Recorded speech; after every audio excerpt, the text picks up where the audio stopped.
মন্দিরের মাথায় পতাকাটা উড়ছে শুধু দেখুন। আর ওয়েদারটাও অসাধারণ হয়ে গেছে, ঘন কালো মেঘ ঘনিয়ে এসেছে। বহু অপেক্ষার অবসান, ফাইনালি দীঘার জগন্নাথ মূর্তি দেখতে পাচ্ছি। খুলছে দরজা।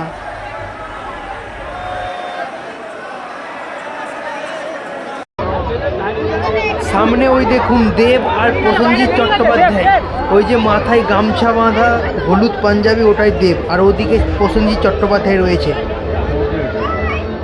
ধীরে ধীরে জগন্নাথ মন্দিরের দিকে অগ্রসর হচ্ছি। পুরো রাস্তাটা সাজানো হয়েছে। দীঘা স্টেশন ঢুকতে না ঢুকতে ওই দেখুন জগন্নাথ মন্দির দেখা গেছে। হাজার হাজার মানুষ আজকে এসেছে বিভিন্ন জায়গা থেকে।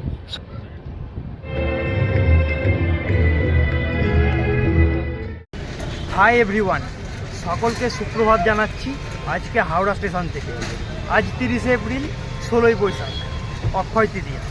সকাল সকাল আমি এসে হাজির হয়েছি হাওড়া স্টেশনে। কারণটা তো আপনারা সবাই জেনেই গেছেন।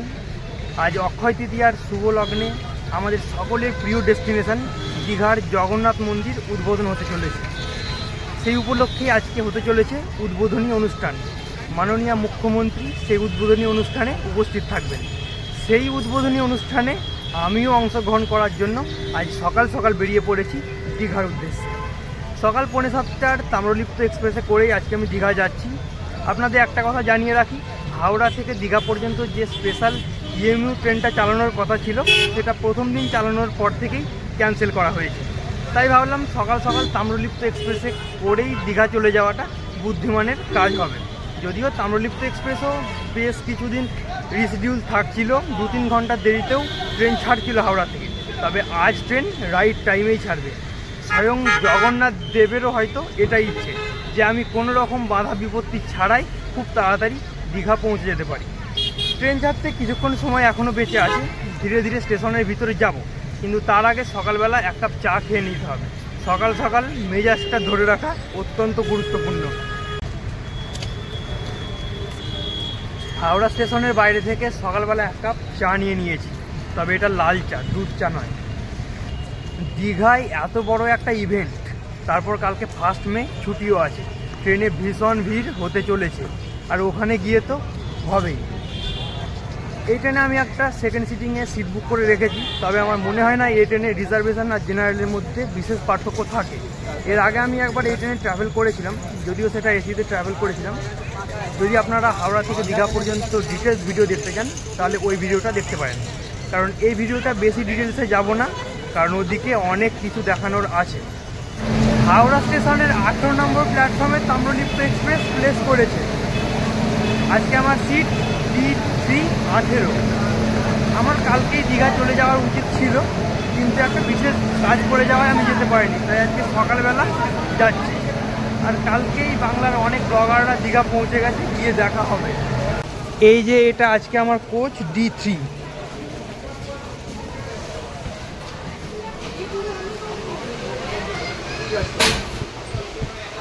নর্মাল একটা সেকেন্ড সিটিংয়ের কোচ, 3/2 সিটিং অ্যারেঞ্জমেন্ট। ওদিকে সামনে 18 আমার সিট নাম্বার, এখন দিকটা ফাঁকা আছে, এদিকে দেখিয়েছি। আর আমি আপনাদের আগেই বলেছি যে এই ট্রেন জার্নিটা বেশি ডিটেলসে যাব না, কারণ এর আগে আমি এই ট্রেনেই একেবারে details train journey blog YouTube চ্যানেলে আপলোড করে রেখেছি। আপনারা চাইলে ওটা দেখে নেবেন, ডেসক্রিপশানে লিঙ্ক পেয়ে যাবেন। এখান থেকে সরাসরি আপনাদের ডিপার্চার দেখাচ্ছি। সকাল 7টা বাজতে 5 মিনিট দেরিতে, নির্ধারিত সময় থেকে 10 মিনিট দেরিতে হাওড়া স্টেশন থেকে ট্রেনের ডিপার্চার হয়ে গেল। তাহলে আজকে 30শে এপ্রিল, 16ই বৈশাখ, অক্ষয় তৃতীয়ার দিন দীঘার উদ্দেশ্যে জার্নি শুরু হয়ে গেছে। দীঘা অনেকবারই গেছি, কিন্তু এটা একটা বিশেষ কারণে জগন্নাথ মন্দিরের উদ্বোধনী অনুষ্ঠানে অংশগ্রহণ করার উদ্দেশ্যে আজকে দীঘা যাচ্ছি। তাই ভিতর থেকে একটা অন্যরকম আনন্দ লাগছে। ট্রেন তার ফার্স্ট হল্ট সাঁতরাগাছি জংশন পৌঁছে গেছে।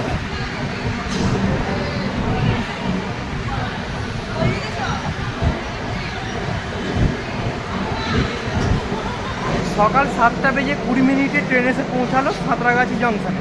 এটাই ট্রেনের ফার্স্ট হল্ট। কিছুক্ষণ দাঁড়াবে, আর সাঁতরাগাছি স্টেশন থেকে বেশ কিছু প্যাসেঞ্জার উঠেছে ট্রেনে। আর এমনিতে আমি যতবারই সাঁতরাগাছি স্টেশন সকালবেলা আসি, অ্যাটমসফিয়ারটা ভীষণ সুন্দর থাকে। কিছুদিন আগে আমি রূপসী বাংলা এক্সপ্রেসে ট্রাভেল করেছিলাম, ভোরবেলার চারিদিকটা পরিবেশটা অসাধারণ ছিল।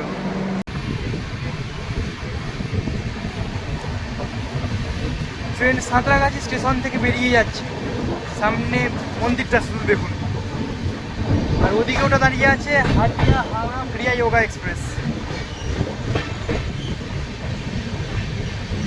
সাঁতরাগাছি থেকে ছাড়ার পর ট্রেন ব্লুবেরিয়া দাঁড়িয়েছিল, ব্লুবেরিয়াটা আপনাদের দেখায়নি, কিন্তু কোলাঘাট ব্রিজটা তো দেখাতে হবে। তারপর ট্রেন হাই স্পিডে ছুটছে, চলুন আপনাদের কোলাঘাট ব্রিজটা দেখাচ্ছি।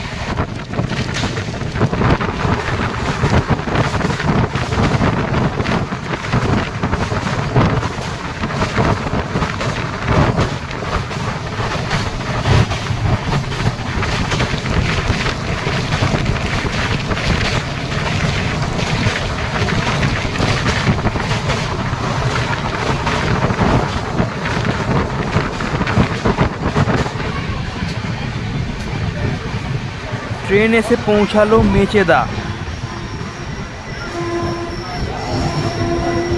সকাল প্রায় 8টার সময় ট্রেন এসে পৌঁছালো মেচেদা। এখানে ট্রেন 2 মিনিট দাঁড়াবে, আর মেচেদার পর থেকে আমরা হাওড়া খড়গপুর লাইন থেকে আলাদা হয়ে দীঘার দিকে ঘুরে যাব। ট্রেন 2 মিনিট দাঁড়াবে, তারপর এখান থেকে ডিপারচার আপনাদের দেখাচ্ছি। মেচেদা থেকে ট্রেনের ডিপারচার হয়ে গেছে। এদিকের আকাশটা মেঘলা করে আছে, কিছুক্ষণ আগে বৃষ্টিও পড়ছিল। এদিকে মনে হচ্ছে বৃষ্টি হয়নি, তবে আকাশ মেঘলা আছে। এটা তমলুক স্টেশন।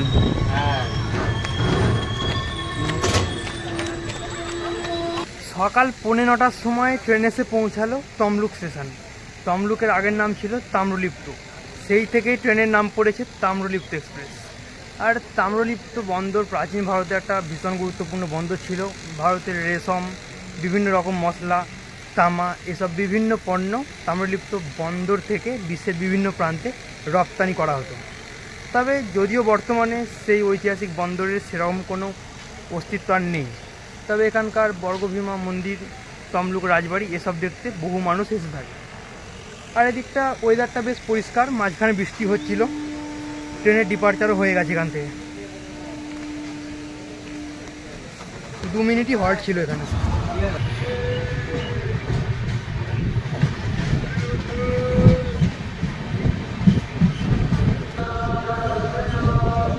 কাঁথি স্টেশন ঢোকার আগেও এখানে কোনো একটা অনুষ্ঠান চলছে।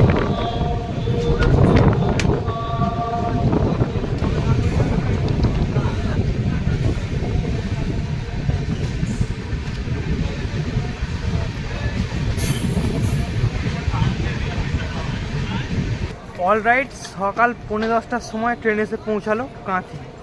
এখান থেকে আপনারা চাইলে মন্দারমণি যেতে পারেন। আর এরপর একটা স্টেশনে ট্রেন দাঁড়ায় রামনগর বেঙ্গল বলে, ওখান থেকে আপনারা মন্দারমণি যেতে পারেন। কাঁথি চলে এসেছে যখন, আর বেশিক্ষণ লাগবে না, কিছুক্ষণের মধ্যে ট্রেন দীঘা পৌঁছে যাবে। দীঘা স্টেশন ঢুকতে না ঢুকতে ওই দেখুন জগন্নাথ মন্দির দেখা গেছে। হাজার হাজার মানুষ আজকে এসেছে বিভিন্ন জায়গা থেকে। সকলে ট্রেনের জানলা দরজা থেকে মোবাইল ক্যামেরা বার করে এই মুহূর্তটাকে ক্যাপচার করছে। আজকে পুরো দীঘা জুড়ে সাজো রব। স্টেশনেও মনে হচ্ছে প্রচণ্ড ভিড়।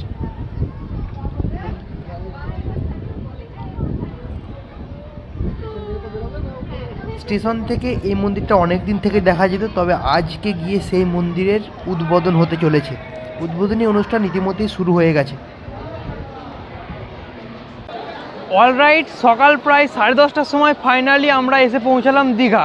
ট্রেন ওই কিছুক্ষণ লেট করেছে, আর স্টেশনে ঢোকার আগে দীঘা স্টেশনের অ্যারাইভাল থেকেই মন্দিরটা আপনাদের দেখালাম। ভীষণ সুন্দর দেখাচ্ছে, আর এরকম মন্দিরটা আমি এর আগেও দেখেছি। যেতে হবে ভিতরে সামনে, তবে বোঝা যাবে কতটা কি নতুন হয়েছে। রোদটা উঠেছে প্রচুর, আর এখানে ভিড়ও প্রচুর দীঘা স্টেশনে। দেখলাম পুলিশের ভালোই প্রোটেকশান আছে, সিকিউরিটি হাই থাকবে আজকে। মুখ্যমন্ত্রী হয়তো মন্দিরের ভিতরে এখন চলেও গেছে, আরতি টারতি করার কথা আছে। দেখি এবার ধীরে ধীরে স্টেশনের বাইরে যাই, তারপর বিকালের দিকে মনে হয় সাধারণ মানুষদের ঢুকতে দেবে। দেখি কি হয়, স্টেশন থেকে বাইরে যাই, তারপর দেখব কোথায় যাব, কি করব, সবটা আপনাদের দেখাবো। আপাতত স্টেশন থেকে ধীরে ধীরে বেরোতে হবে। প্রচুর রাশ দীঘা স্টেশনে, হাজার হাজার মানুষ ছুটে এসেছে জগন্নাথ মন্দিরের উদ্বোধনী অনুষ্ঠানে সামিল হতে। ঘড়িতে বাজে দুপুর 2টো। ধীরে ধীরে জগন্নাথ মন্দিরের দিকে অগ্রসর হচ্ছি। পুরো রাস্তাটা সাজানো হয়েছে আর ক্রমাগত নীল লাল বাতির গাড়ি আসা যাওয়া করছে। পুরো এলাকাটায় হাই সিকিউরিটি দেওয়া হয়েছে আর রোদও প্রচুর, আজকে গরম। তবে এখনও মন্দির সাধারণ মানুষের জন্য খুলে দেওয়া হয়নি, বন্ধই আছে মেন গেট। এদিকের ছাওয়ার ফুটপাথটা ধরে এগিয়ে চলেছি মন্দিরের মেন গেটের উদ্দেশ্যে। বলছে বন্ধ করা আছে মেন গেট, কিন্তু যাওয়া যাক, দেখা যাক কী পরিস্থিতি। আর এই যে সামনে জগন্নাথ মন্দির দেখা গেছে।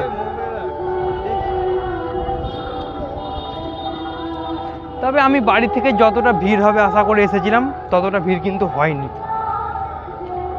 রাস্তাঘাট সব ফাঁকা ফাঁকাই আছে। ধীরে ধীরে ফুটপাথ ধরে হেঁটে মন্দিরের মেন গেটের কাছে এসে গেছি।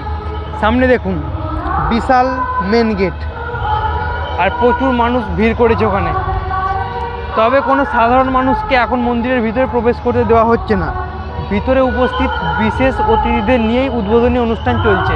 আর অনুষ্ঠানটা ভিতরে যা চলছে বড় বড় ডিসপ্লেতে বাইরের লোক দেখতে পাচ্ছে। কেউ কেউ বলছে দুপুর 3টের পর ঢুকতে দেবে, দেখা যাক কী হয়, আপনাদেরও দেখাবো সব কিছু। সামনের এই গেটটা দিয়ে সবাই জগন্নাথ মন্দিরের ভিতরে ঢোকার চেষ্টা করছে। দেখি আমিও ভিড় ঠেলে ঢোকার চেষ্টা করি। ফাইনালি জগন্নাথ মন্দিরের ভিতরে প্রবেশ করা গেছে। কিছুটা এরকম ভিতরটা। আর এখানে যে অনুষ্ঠানটা চলছে, উদ্বোধনী অনুষ্ঠান, অনেকক্ষণ থেকেই চলছে আর ভিতরে প্রচুর মানুষ রয়েছে।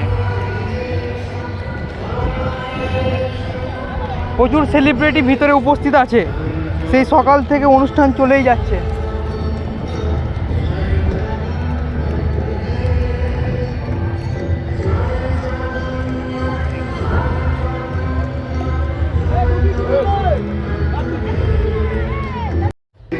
এই দেখুন এখানে এতক্ষণ অনুষ্ঠান হচ্ছিল, সব চেয়ারগুলো পাতা আছে।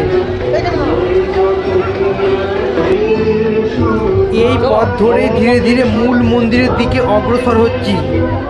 প্রচুর মানুষ সামনে ভিড় করে আছে। মন্দিরের মাথায় পতাকাটা উড়ছে শুধু দেখুন। আর ওয়েদারটাও অসাধারণ হয়ে গেছে, ঘন কালো মেঘ ঘনিয়ে এসেছে।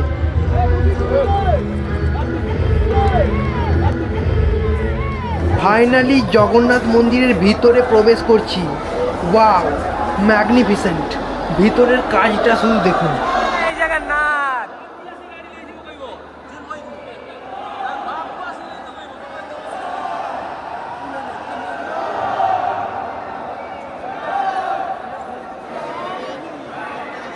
মন্দিরের দরজা বন্ধ আর এখানে প্রচুর ভিড়। একবার যে ঢুকে পড়েছে তার বাইরে যাওয়ার আর কোনো উপায় নেই। দরজা খোলার অপেক্ষা শুধু, এখন খুলছে মনে হচ্ছে ধীরে ধীরে। ফাইনালি দরজা খুলছে, একটু একটু দেখা যাচ্ছে জগন্নাথ দেবের মূর্তিটা।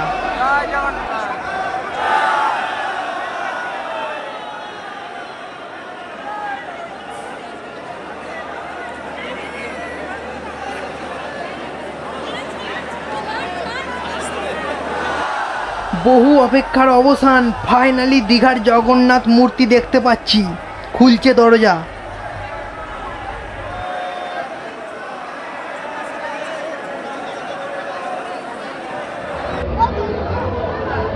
সামনে ওই দেখুন দেব আর প্রসেনজিৎ চট্টোপাধ্যায়।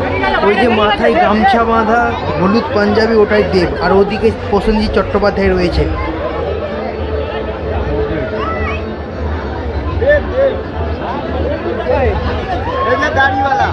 চশমা করছি, গামছা মাথার।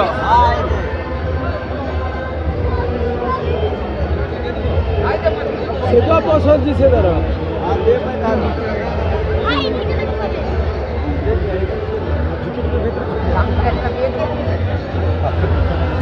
অলরাইট, তাহলে ফাইনালি জগন্নাথ মন্দিরের ভিতরটা আপনাদের দেখালাম আর আমিও প্রথমবার দেখলাম। ভালোই দেখলাম। এবার সবাই বেরিয়ে যাচ্ছে, আমিও বেরিয়ে যাব। ভিড়ে বেশিক্ষণ থাকতে ভালো লাগছে না। আর আমি এদিকটা যখন এসেছিলাম গ্রাউন্ডের দিকটা, তখন দেখলাম মুখ্যমন্ত্রী বেরিয়ে গেল। তারপর তাড়াতাড়ি যেতে তখন প্রসেনজিৎ চট্টোপাধ্যায় আর দেবকে আমি দেখতে পেয়েছি। আপনারা হয়তো ভিডিওতে দেখতে পাবেন। এবার তাড়াতাড়ি বেরিয়ে যাই, বেশিক্ষণ থাকবো না। প্রচুর ভিড়, তাড়াতাড়ি এই ভিড় থেকে মুক্তি পেলে এবার বাঁচি। মন্দিরের বাইরেও বেরিয়ে গেছি। এবার সব মানুষ ধীরে ধীরে এই স্থান ছেড়ে চলে যাচ্ছে। সামনেটা বেশ ভালো ভিড়। আমার একটা বন্ধু ভিতরে গেছে, তাই ওর ব্যাগটা আগলে এখানে দাঁড়িয়ে আছি। ব্যাগ নিয়ে ভিতরে যেতে দিচ্ছে না, ব্যাগটা চেকিং করার ব্যাপার আছে, তাই ব্যাগটা রেখেও গেল।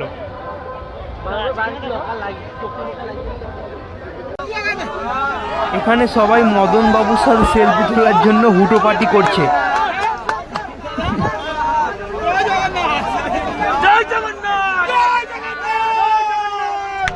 ঘড়িতে বাজে বিকেল 5টা।